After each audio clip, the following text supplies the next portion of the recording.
Medium-range Mondeo class cars certainly don't retail at medium prices these days. You're probably looking at £16,000 or £17,000 as a starting point, more for the engine and spec you really want. And as for that executive class saloon you've always promised yourself, well, forget it. Actually, just before you do, go take a drive in a Chevrolet Epica. Here's a plush saloon that's just a whisker shorter than a BMW 5 Series and substantially bigger than the Mondeo class cars it undercuts by around £3,000 model for model. Now, we didn't get this car's predecessor in the UK, but that's only because it would have had to wear a Daewoo badge.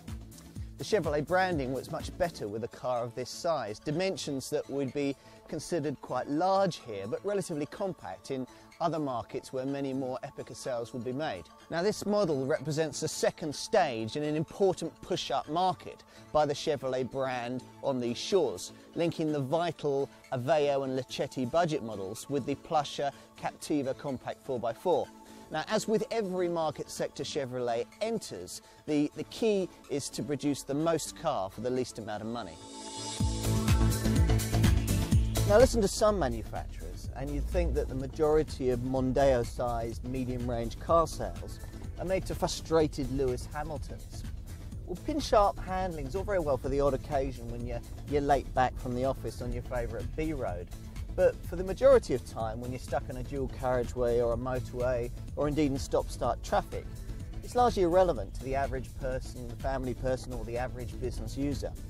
He or she needs a cosseting ride, a refined cabin, and plenty of standard equipment.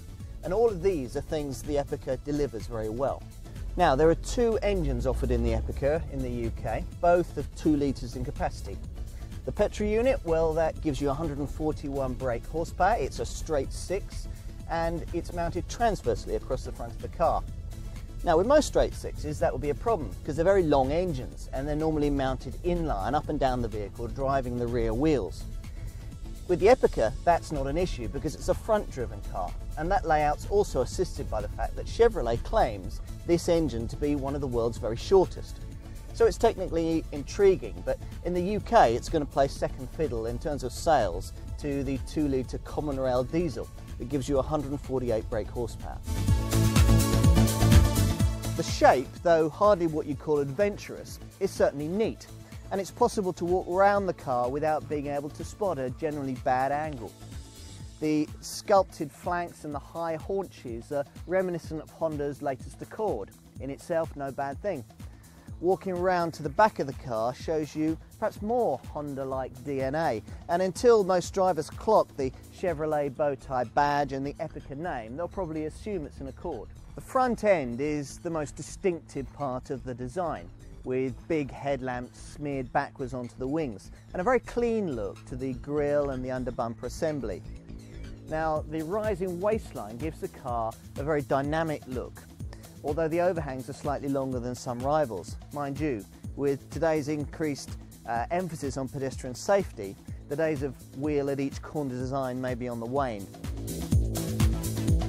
Prices start at not much more than £13,500. I mean, that's about the same as an averagely specified Ford Focus family hatchback, for goodness sake. Although you'll need to allow about £1,000 more for the diesel that most customers will want.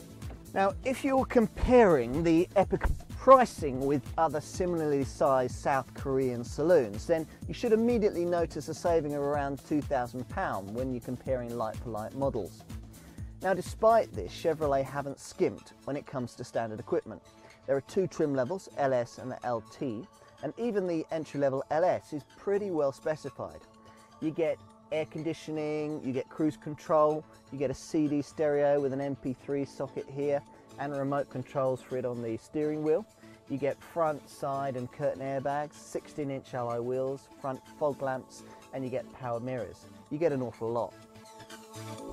Combined fuel economy figures are about par for the course for a vehicle of the Epica's substantial dimensions. You should average about 35 miles to the gallon if you're in the 2-litre petrol model, and about 10 miles to the gallon more if you go for the diesel, although bear in mind that you'll blunt that somewhat if you opt for the automatic gearbox. In terms of pence per mile running costs, much will depend on how well this car can resist the dreaded scourge of depreciation. Now, we've yet to see on that, of course, but it's pretty safe to predict that the image of the Chevrolet badge will help this car to significantly better returns than you get if you went for a comparable Kia or Hyundai, for example.